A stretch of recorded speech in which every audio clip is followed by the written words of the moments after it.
So today we're going to take a look at the Sphero, which is a app-controlled robotic ball, and I'm going to walk you through some of the apps you can use in your classroom and a variety of ways that you can work on programming with your kids. So once you've downloaded the apps onto either your smartphone or your iPad, you can look. This is just a small sampling of the apps available. There's over 25 available that connect with the Sphero. This is a sample of what you can do just to show you a little bit. This is Lightning Lab, where you would send the kids, and the Lightning Lab has a lot of different programs that you can do. You can either build your own programs. You can see these are some that I've built, and basically you're just coding different actions for the Sphero to do, and this would be all listed in my programs. You can also have the kids start and do some sample programs where they can look and see how they're coding different things. For example, if I want it to jump or spiral or do a figure eight, here is what the programming would look like, and it's just basic block programming. You can also have the kids look to see what the actual coding looks like, so that they can kind of get an understanding of what real coding looks like that's not block coding. They can also go into this draw and drive, which acts as a way to control the robot, everything from changing the color of the robot to changing the pace, whether it moves at a snail pace, or a turtle pace or a rabbit, so slow or fast. And then it also, they draw. So for example, if they drew a circle and then they push play, the Sphero would then make a circle. So here is the basic Sphero app that comes with a control pad. And essentially you use this control pad like you would a joystick to control the device, where you want it to go and what you want it to do.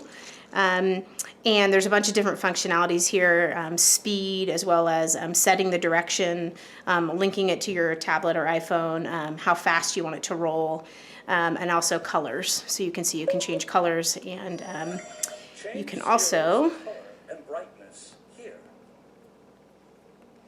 so you can change the color, and you can also change, like they said, the brightness of the color.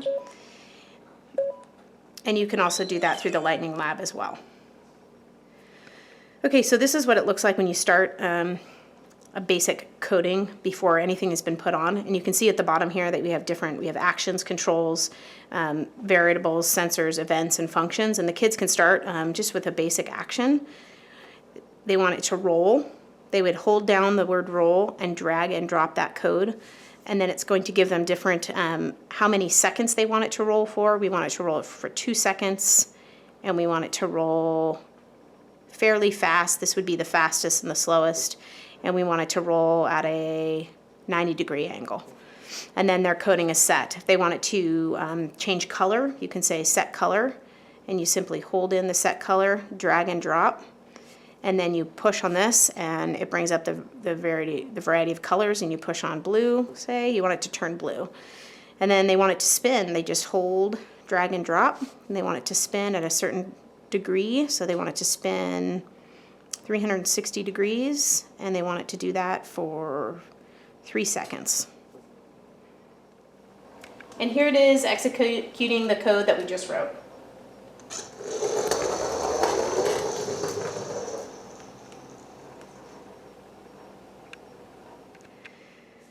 So here's all the actions that they can do, everything from roll to set color to fade out the color to strobe light. When you look at controls, they can delay, they can loop a certain code over and over and over. They can loop forever.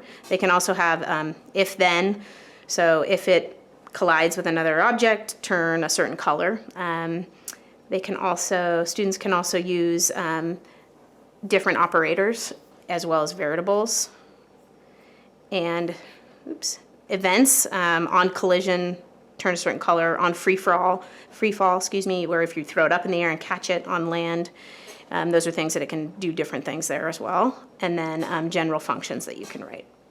Okay, so let's say we want it to be pink and we want it to do a triangle.